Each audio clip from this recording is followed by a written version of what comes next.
ക്ലബിന്റെ മീറ്റിംഗിൽ ചർച്ച ചെയ്ത് കൊടുക്കുകയാണ്. ഏതൊരു കടലൂരിന്റെ കവിത ഒരാൾ ഇട്ടു. അപ്പോൾ അടുത്ത ചോദ്യം, കടലൂരിന്റെ കവിത എങ്ങനെയാണ്? അത്താഴത്തിനില്ല, അച്ഛൻ്റെ കൂടെ ഇല്ല, അമ്മയുടെ കൂടെ ഇല്ല, അമ്മയുടെ കൂടെ ആശുപത്രിയിലില്ല, അച്ഛൻ്റെ കൂടെ. നിങ്ങളും അങ്ങനെയാണല്ലോ എന്ന് എനിക്ക് സംശയിക്കേണ്ടി വരുന്നതിൽ ഐ ആം സോറി. കാരണം നമ്മളെ മുന്നിൽ കാണുന്ന എല്ലാ കുട്ടികളെയും നമ്മൾ അങ്ങനെ സംശയിക്കേണ്ടി വരുന്നതിൽ അതൊരു തെറ്റല്ല. അതിന് ഞാൻ നിങ്ങളോട് സോറി പറയുന്നു. അപ്പോൾ കുട്ടികൾക്ക് അതൊരു ഡയലോഗ് പറഞ്ഞപ്പോൾ കുട്ടികൾ എന്നോട് സോറി അവർ തിരിച്ചു പറയും. അങ്ങനെ പോലും ഇന്നിപ്പോൾ ആരും കൂടെ ഒരു ചെറിയ 2 വയസ്സിൽ അല്ലെങ്കിൽ ഒരു 5-10 വയസ്സുള്ള ഒരാൾ റോട്ടുമൽ 2 ആൾ നിൽക്കുന്നത് കണ്ടാൽ നമുക്കൊക്കെ സംശയമായി അല്ലേ? എല്ലാവർക്കും സംശയമാണ്. ഞാൻ ആ വിഷയത്തിലേക്ക് പോകുന്നില്ല. പക്ഷേ നമ്മൾ ആലോചിക്കുന്ന ഒരു കാര്യം, ഈ കണ്ടെത്തുന്ന ഒരു ഐഡിയ ഉണ്ട്. അപ്പോൾ ഞാൻ ഇടയ്ക്കിടയ്ക്ക് പ്രാക്ടീസ് ചെയ്തിട്ടുണ്ട്. ബസ്സിൽ വെറുതെ ഇരിക്കല്ലേ? അപ്പോൾ ആരിപ്പോൾ യൂണിവേഴ്സിറ്റി എത്തുമ്പോൾ സമസ്തരം ഒന്ന് വെറുതെ വിളിക്കും. അതിനപ്പുറം കഴിഞ്ഞാൽ പാലക്കാട് എത്തുമ്പോൾ ഫൈദർ ഡോക്ടറെ വെറുതെ വിളിക്കും.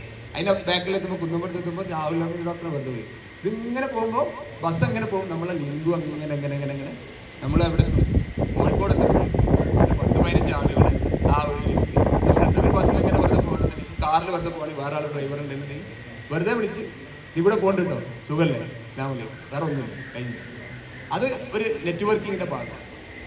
പിന്നെ നെറ്റ്വർക്കിങ്ങിൽ നമ്മൾ ലേണിംഗ് പാർട്ട് വളരെ അത് മാത്രം പറഞ്ഞാൽ നിർത്തുക. ലേണിംഗ് എന്ത് നെറ്റ്വർക്ക് ഇപ്പോൾ ഈ ഒരു ഇതിലെന്താണ് ഇപ്പോൾ നമുക്കൊരു ലേണിംഗ് ഉള്ളത്? ആരെങ്കിലും ഒരാൾ എന്തെങ്കിലും ഒരു ലേണിംഗ് ഇതിലുണ്ടോ? ഇങ്ങനെ ഇപ്പോൾ ഒരു കൂട്ടായ്മയിൽ ഇതിൻ്റെ ഒരു ലേണിംഗ് ഞാൻ പറഞ്ഞില്ല. അതൊരു കാര്യം, നല്ല ഭക്ഷണപ്രിയരാണ്, നല്ല ട്രാവലേഴ്സ് ആണെന്നുള്ളത് എനിക്ക് മനസ്സിലായി. അതൊരു ലേണിംഗ് അല്ലേ?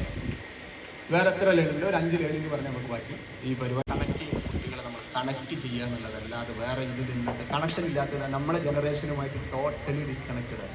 ഇപ്പം എൻ്റെ കുട്ടിയാണെങ്കിൽ ഞാൻ അവളായിട്ട് കണക്ട് ചെയ്യാം. ഇത് നടക്കാത്തിടത്തോളം കാലം മയക്കുമരുന്നിന് യാതൊരു തരത്തിലുള്ള പരിഹാരങ്ങളും ഇത് സ്ഥിരമായി ഇപ്പോൾ ചർച്ച നടന്നുകൊടുക്കണം നമ്മുടെ കോളേജിൽ. ഈ സ്റ്റാഫ് ക്ലബിൻ്റെ മീറ്റിങ്ങിൽ ചർച്ച ചെയ്ത് കൊടുക്കുകയാണ്. ഏതൊരു കടലൂരിൻ്റെ കവിത ഒരാൾ ഇട്ടു. അപ്പോൾ അടുത്ത ചോദ്യം, കടലൂരിൻ്റെ കവിത എങ്ങനെയാണ്? അത്താഴത്തിനില്ല, അച്ഛൻ്റെ കൂടെ ഇല്ല, അമ്മയുടെ കൂടെ ഇല്ല, അമ്മയുടെ കൂടെ ആശുപത്രിയിലില്ല, അച്ഛൻ്റെ കൂടെ എവിടെയും ഇല്ല, അങ്ങനെ ഇല്ല എന്ന് പറഞ്ഞ് ഈ ജനറേഷനെ കളിയാക്കുന്ന. അപ്പോൾ വേറൊരാൾ ഈ ജനറേഷനെ കളിയാക്കാൻ വേണ്ടി മാത്രമുള്ള കവിതയാണെന്ന് വേറൊരാൾ എല്ലാ അമ്മേനെ തല്ലിയാലും 2 അഭിപ്രായം ഉണ്ടാവുമല്ലോ. ഓക്കെ, അപ്പോൾ പക്ഷേ അതിന് ഉത്തരവില്ല.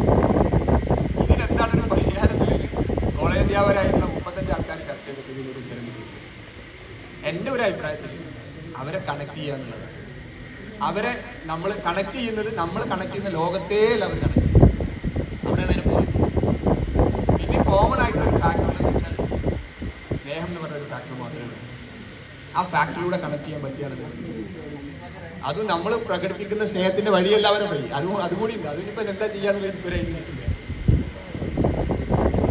യാത്ര കൂടെ ഫാക്ടറിയിലെ കൂടെ ഭക്ഷണമൊക്കെ ഇപ്പം ഇന്നത്തെ കാലത്ത് അധികമാണ്. ഭക്ഷണത്തിന്റെ ആവശ്യം പറയേണ്ട കാര്യമില്ല. യാത്രകൾ കൂടെ ഇരുന്ന് സംസാരിക്കാറുണ്ട്.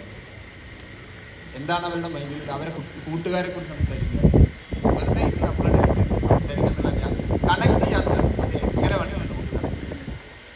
വേറെ ഒരു മാർഗം എനിക്ക് തോന്നി